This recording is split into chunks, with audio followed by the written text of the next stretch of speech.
There's one change that we make a lot that literally turns things around, and that's making a header sticky. As far as the messaging goes, the more direct it can be, the better the conversions will be. The most important is making it super clear what you do. So people that land on your site, whether they've got there because they've typed in the address and come to your site specifically, or they've found you in Google and clicked on the link because of something that they've searched for, you want to make it really clear really quickly that they're in the right place.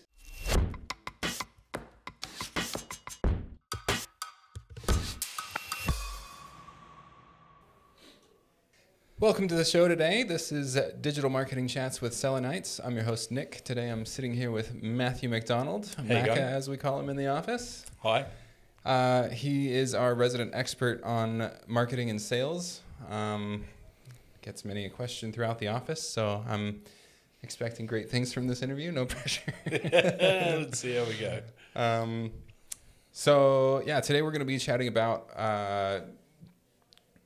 basically mistakes that can hurt digital marketing conversions. So web design mistakes that can impact your conversions. So diving right in, first thing I wanted to ask is, what is the first thing that kind of jumps out at you when you first land on a website that you frequently pick out as like, oh, that right there is going to hurt conversions? Okay, so generally, probably people trying to make their website too pretty.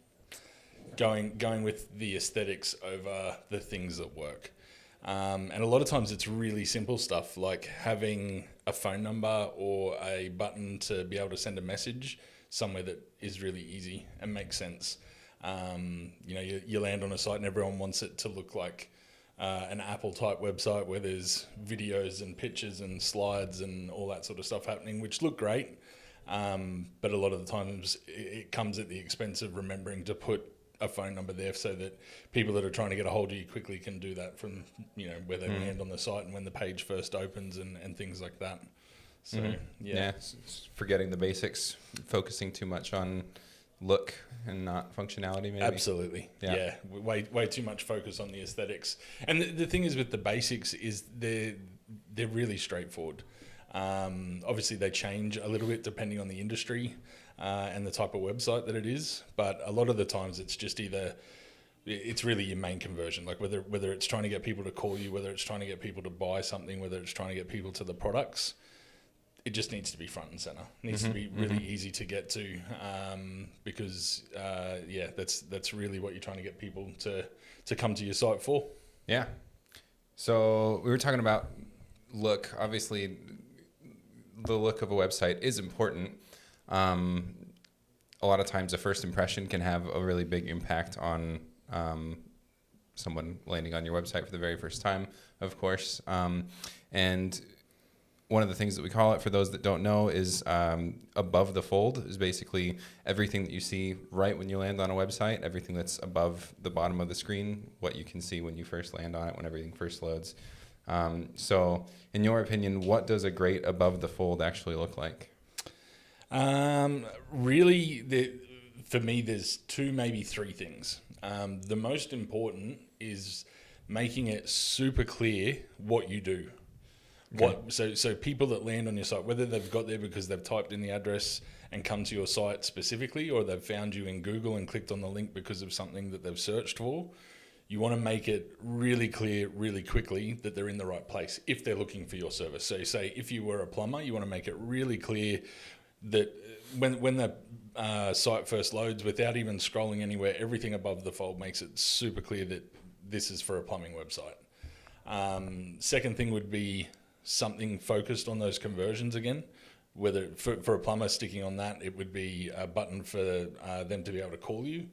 And thirdly, this one's not really as important for a lot of businesses. It gets more important as you grow, but obviously making it clear of what your brand is. Having something like your logo or your business name or something like that.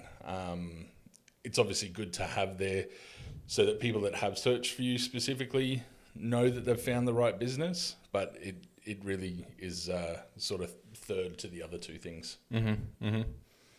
So I think you may have touched on some of the answers that we're going to get diving into our next section, but looking specifically at messaging and CTAs on websites from a marketing and design perspective. So where would you say that most businesses get their messaging wrong, and how does that kill their conversions? Yep. This is one that we see all the time. People try to get really clever with their message. So, which it's a common pitfall. I think even most people in marketing have probably fallen to this at some stage, where you try and get a little bit too creative, or you're trying to go a little bit further on something because it seems a little bit basic, and you try and come up with that title that's either a little bit humorous, or it's a little bit different, or it's a little bit catchy, when really what it needs to be is just really direct. The ones that we have found work best, I guess we'll stick with the tradie/plumber thing just to keep the examples easy to follow. If it was a plumber on the Sunshine Coast, it would literally be something like Emergency Plumber Sunshine Coast. That would be the title that I would put above the fold, smack bang in the middle. You can get a little bit creative with the subtitle or the sub headline, or maybe some background imaging and things like that. That's where you could let your creativity shine a little bit. But as far as the messaging goes, the more direct it can be, the better the conversions will be. And it comes straight back to making it clear of what you do as quickly as possible when people land, because their attention span is so short these days. I think depending on which research you look at, it's anywhere from like 2 to 3 seconds that you've got to grab someone's attention before they're gone. They've clicked back and they're finding another site. Yeah. So if they're searching for something, you need to tell them immediately you are in the place you want to be. Yeah, exactly. Yeah. Make it super clear, and just make it as easy to understand as you can. The way that we test it a lot, if there's sites that we have a little bit of doubt about, or we're playing with some concepts, is showing people that above the fold, like what the site is, without telling them what the site's for, without them searching anything, just blind testing it. Hey, look at this and instantly tell me what you think the site's about. That'll give you a really good idea if you're on the right track. Yeah, good simple test. Yeah. Nice and quick. So we've talked about sort of the messaging and how that can impact conversions. Obviously, one of the biggest parts of actually getting a conversion, though, is good CTAs, which is call to action, if you don't know, just in case. But what would you say the simplest change a business could make to improve their CTAs if they're struggling to get conversions? The simplest would mostly come back to probably simplifying things a little bit. Would be the best way to improve things. But for a lot of it, it comes down to testing. It really comes down to testing. Even now with sites that we build, when we test different things, it's surprising what works for what industry and what area. Because it's not as consistent as it used to be. And things that we've even found is different areas will connect and convert on different things. Sometimes in areas that might be a little bit more affluent, they might connect and convert better on CTAs that are, around response time or service time or how quickly you can be there. Other areas might respond better with price offers or, no call out fees for how long you might be there or how long it takes you to get there. So a lot of it comes down to testing, but usually the first place to start that will give you the sort of best results is simplifying your CTA as much as possible. So coming back to the same thing as the headline on the site, when people get there, have a look at your CTAs and see if you can say the same thing in fewer words. Okay. So simplify your messaging and then maybe some trial and error and try and actually get real world data of what is working and what isn't. Yeah, absolutely. And I guess that's prefacing the fact that the CTAs are already in the right sort of frame anyway, or at least somewhere in the ballpark of what they need to be. Because the other part too, this is dependent on industry and the business itself. Obviously, the CTA needs to hit the right pain points. So the CTA Could be something where, again, you're asking for the phone call or the message or a booking or a sale or something. But generally the copy or the line that leads into that will vary depending on what the business is. Sometimes it can be attaching an emotion to that. If you're going down the trying to get a sale avenue, if it's coming back to plumbing again, it's something like the pain point.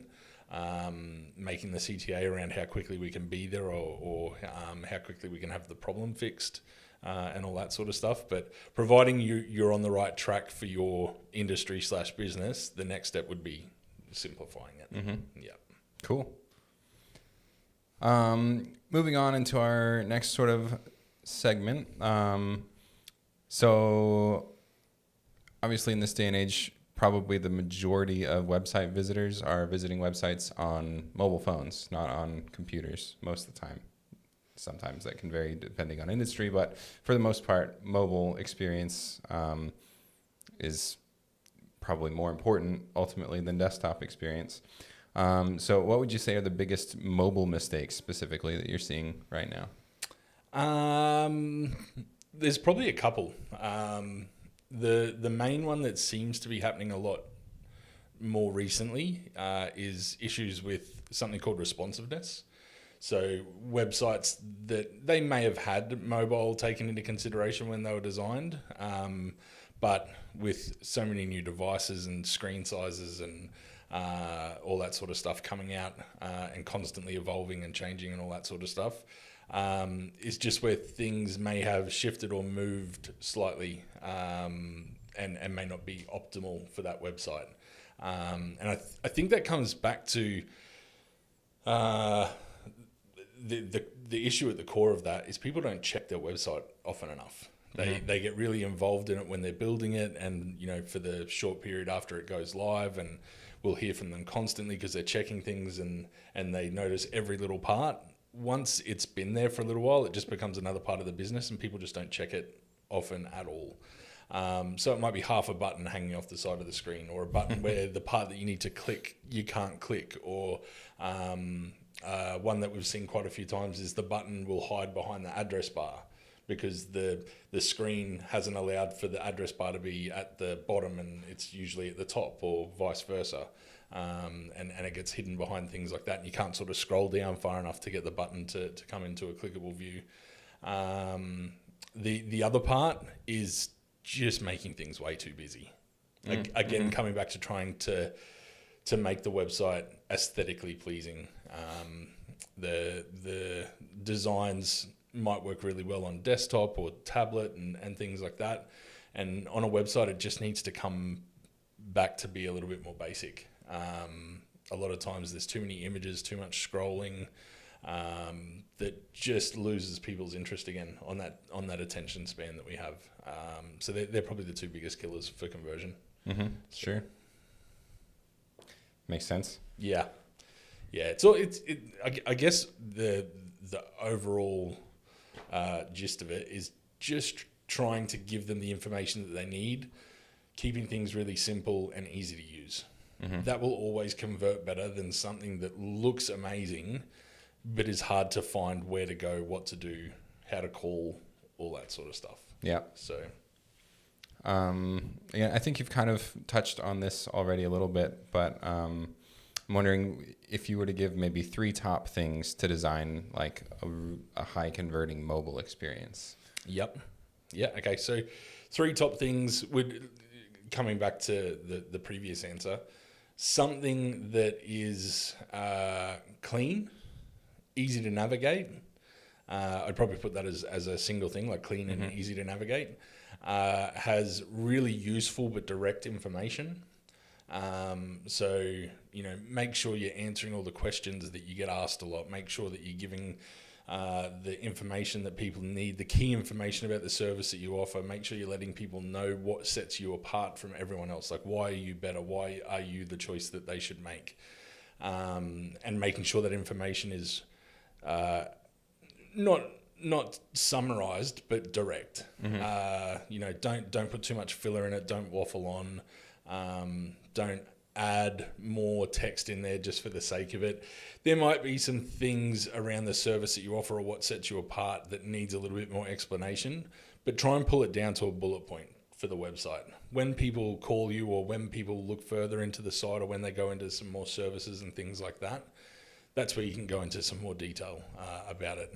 And then thirdly, making sure the conversion is easy to find. So usually with a lot of sites, we try to use things like sticky headers or buttons that are attached and stuck to the bottom of the browser. So no matter where they are on the site, what they've read or what they've seen, whenever they decide that this is the business that I want to connect with, the button is there. There goes my watch. Making sure the button is there to make it really easy to make that call or send that message with that business. Mm-hmm. Yeah. Critical stuff. Absolutely. Yeah. So yeah, having a nice clean design, being legitimately useful, and quickly without over explaining things. Yeah. Yep. Because that's generally the way to lose people's attention. Yeah. They're either reading through too much information that's providing no value to them, or they're spending too much time trying to find how to contact you, how to send a message, or they find where to send a message and then the form has an error in it because the reCAPTCHA hasn't been updated or something like that. So just making sure all of that stuff is easy and making sure it works. Mm-hmm. Yeah. Yeah. Great.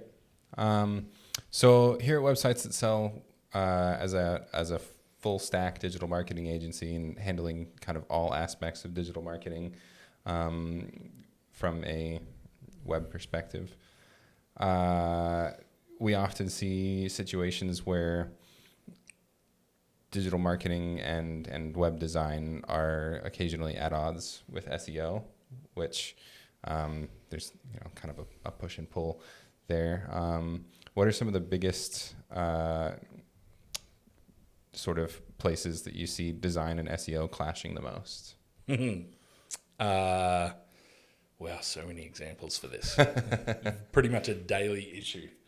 Generally, it's the amount of information that SEO want to put on the page. Mm-hmm. So coming straight back to what works for conversions with that direct information and keeping things succinct and to the point and just all the useful stuff, SEO works against that entirely because SEO has to essentially prove you're an authority in this space. So SEO is constantly trying to get all of the information on the page, all of the answers, all of the topics, and it looks like the algorithm has started to turn for the better in as far as weighing the quality of the information more than the volume of it, which is starting to help things work better between the design and development side of things versus the SEO.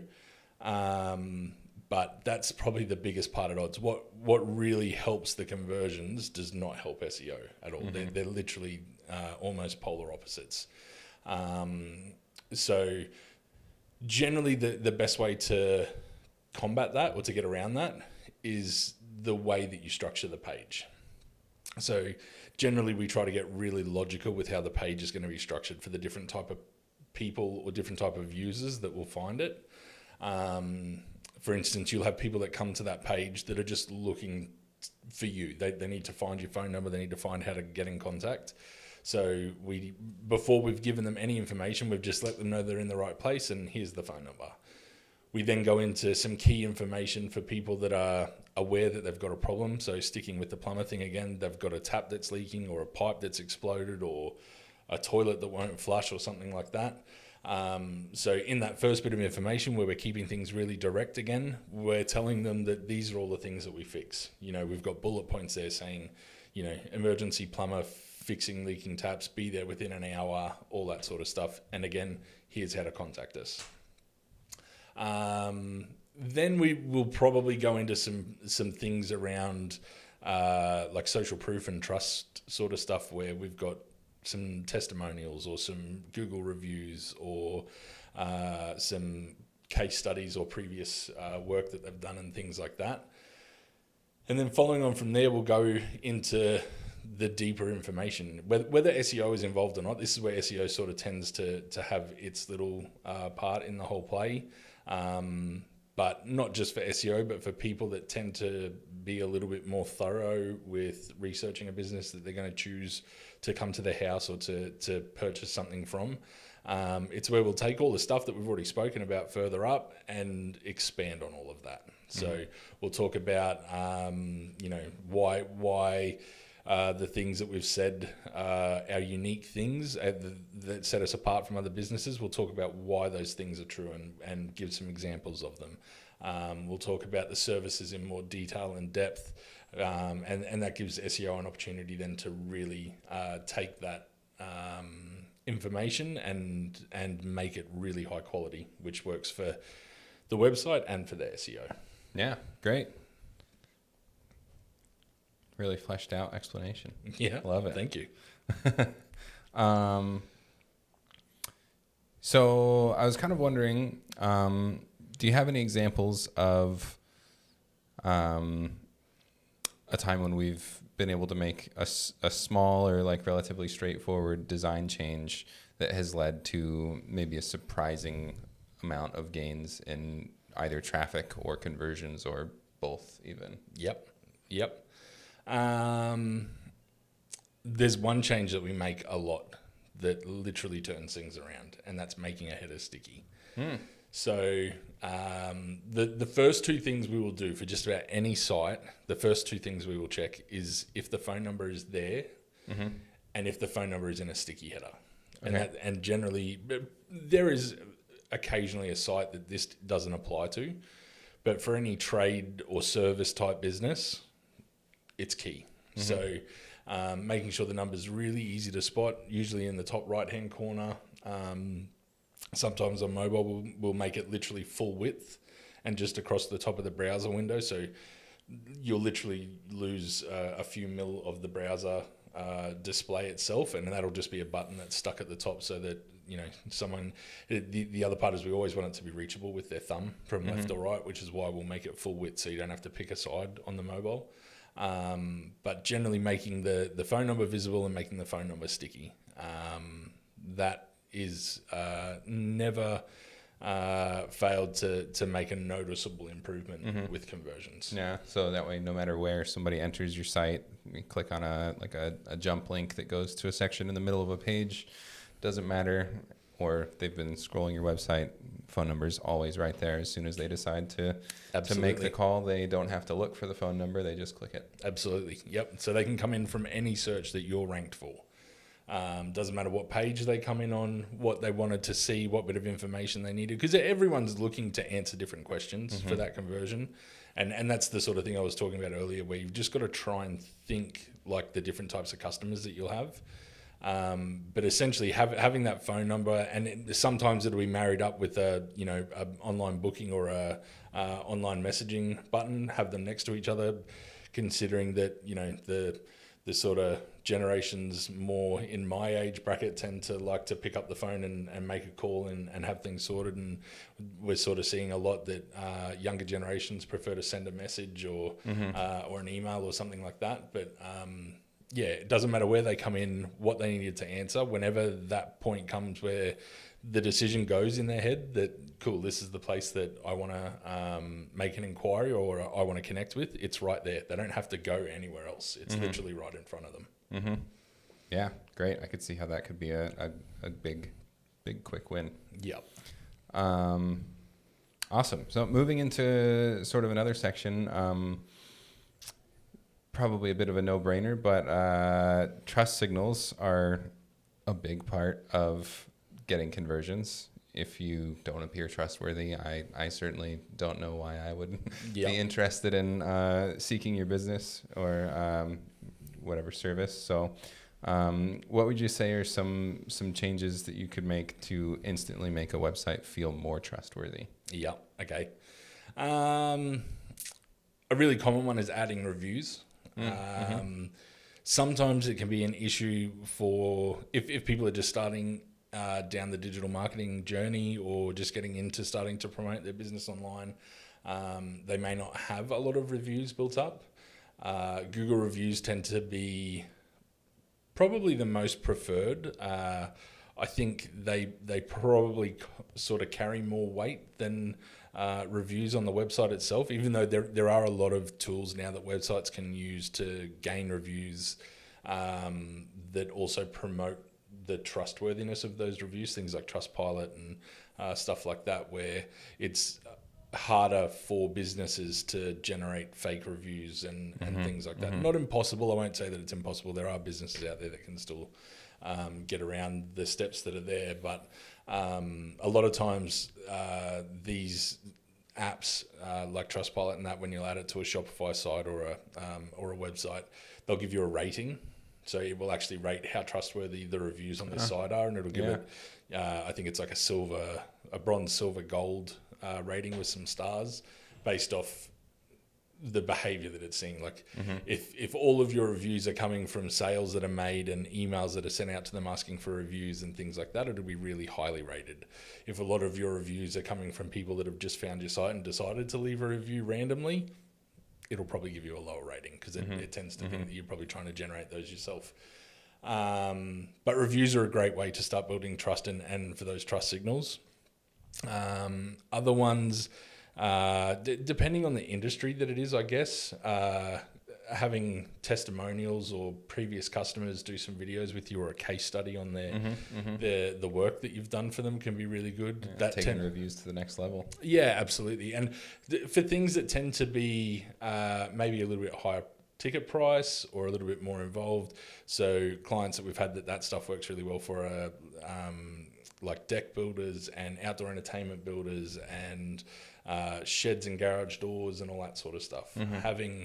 Having some videos, and they don't need to be fancy, they don't need to have really high production value. It can literally be sitting down with a phone, asking them a couple of questions or asking them to record themselves, talking for 30 seconds about the job that you did and how happy they were with it, or any issues that they had. Because the thing with reviews too is sometimes, obviously, if you've done a terrible job and the relationship's ended badly, you don't want to have something like that. But even if there was problems or delays or issues and things like that, they're not things that you need to be scared about them talking about, providing you dealt with it in the right way or they were happy with the outcome. Turned into a win. Yeah, absolutely. There was this struggle and we overcame the problem. Exactly. Proof that you're capable and trustworthy, genuine, all that sort of stuff. Because that's probably the biggest thing to overcome now with trying to build trust is when you're putting these things on your site to build trust, whether it's reviews or testimonials or previous work, it's trying to also have people believe that they're genuine, because a lot of the stuff out there isn't. Obviously for the clients that we work with, we know all the stuff that we put on there is genuine. If people are working on their own site, they know it's genuine, but it's how it's perceived by someone that's never met you, that's never seen your business, that never knew the stuff that you've done.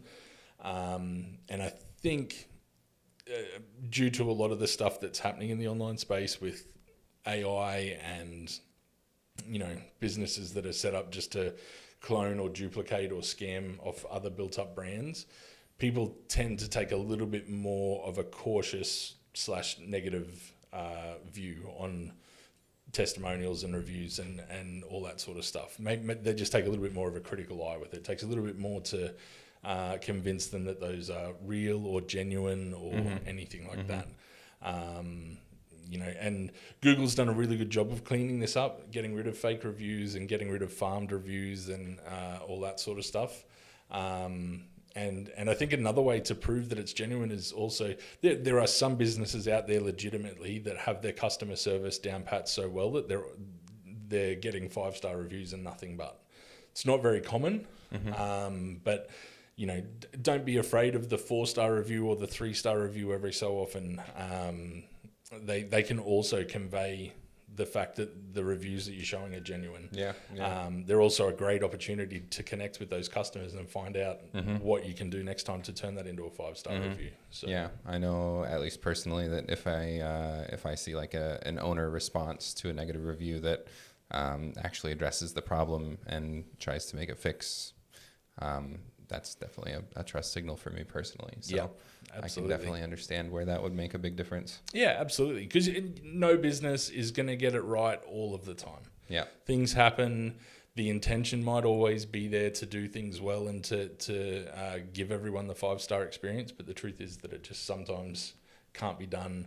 Expectations might not be met, or there might be things that are, miscommunicated or misunderstood. And it's all about how you pick up those pieces, like you said. So, and I'm exactly the same. When you see those reviews that may even be a 1-star or a 2-star, but you see the business or the owner reaching out, apologizing for it, asking how they can make it right, or literally taking the steps to fix that, then the intent was there to do better. So yeah, not just forgetting about the customers with a bad experience and moving on, but trying to make it right. Yeah, exactly. Because we've had clients like that. We've had clients that may get more negative reviews than others.